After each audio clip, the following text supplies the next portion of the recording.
After years of construction, the Lincoln South Beltway will officially open to traffic later this month. The Nebraska Department of Transportation scheduled an opening ceremony for December 14th, which is several months ahead of the original schedule.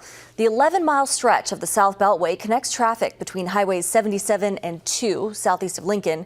While traffic will be flowing in less than 2 weeks, work on the Beltway will continue into 2024. Nebraska